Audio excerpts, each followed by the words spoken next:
Now, as much as we love boating and coming to places like this, there is no secret that boating is not cheap. I think boating actually stands for bring out another 1,000.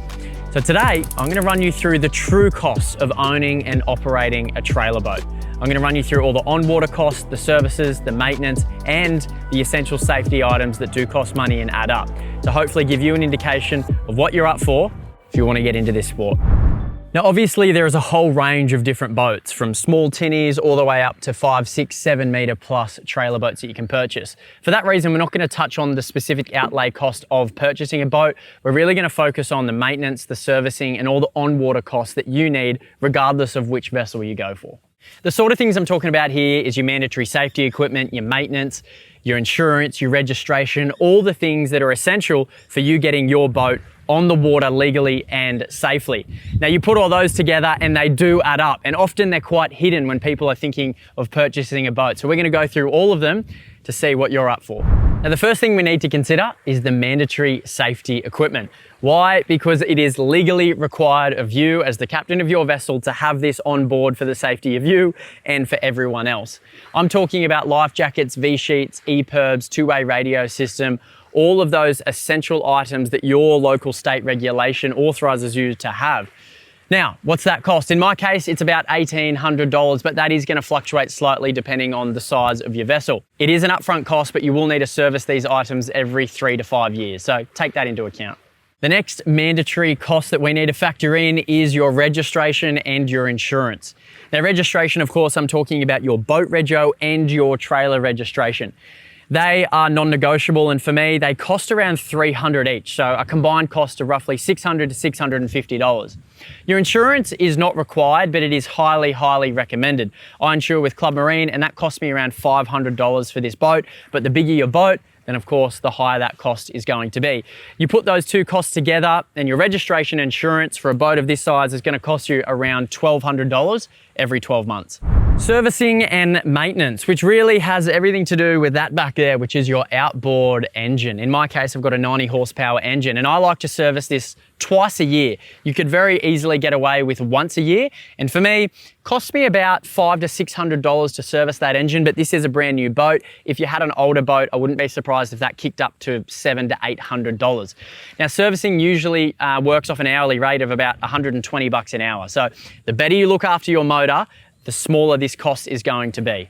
That's something you've got to factor in. You cannot be on the water without having a serviced motor. Now, I know what you're thinking, could you get around that cost? Absolutely not. You need to have a working motor that you can rely on, because when we're out here and the conditions turn bad, that's the only thing getting you home. Now, another one to consider, which a lot of people look past, is storage. If you're fortunate enough to live in a place that has a garage where you can store this boat, then this is not going to be a cost for you. But many of us live in metropolitan areas where you might have to hire storage for a boat like this. For me, that's exactly what I do, and I pay around $2,000 per year to keep this undercover in a secure garage. That's something that you're going to have to ask yourself, how are you going to store this boat? But it's certainly one not to look over. Now to the everyday cost, the ongoing running cost of something like this. Now, to fill this boat up to the absolute brim, I think this is an 80-litre tank, I'm in excess of well over $140 to get that done, with the current fuel prices, of course. Now, I rarely fill this boat up and would use a whole tank of fuel in any given day. I'm probably getting 2 to 3 trips out of one tank. So that's something to consider. How often are you going out on the water? But to simplify it, one tank of fuel in a boat like this is about $140. So if you use a tank a month, then you put that together, you're looking at over $1,200 a year just in fuel. You go out more regular than that, then you do the maths. Now, another thing to consider is just the general wear and tear of your boat. This one's hard to quantify because every boat's different, but there will be times when you need to patch up your paint, get a new wrap, maybe get something spot welded, whatever the case may be, get it detailed. These costs generally come around every 3 to 5 years, but they are there. So the biggest advice I've got for you is the more you look after your boat and the more you take time to clean and keep that ongoing maintenance up, the less money you'll have to spend on it. Now, moving on to upgrades, this can be a hidden cost. You think that initial purchase of the boat is going to have everything on it, but at times it doesn't, and we might want to add more technology, which does better our experience out on the water. Now, do you need this? Absolutely not, but you might want it depending on what sport you're into, like fishing.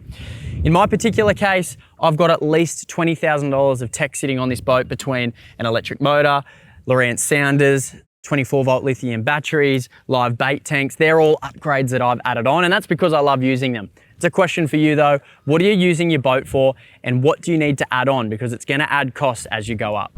So there you have it. There's some costs associated with owning and operating a boat beyond the actual initial purchase price of that boat.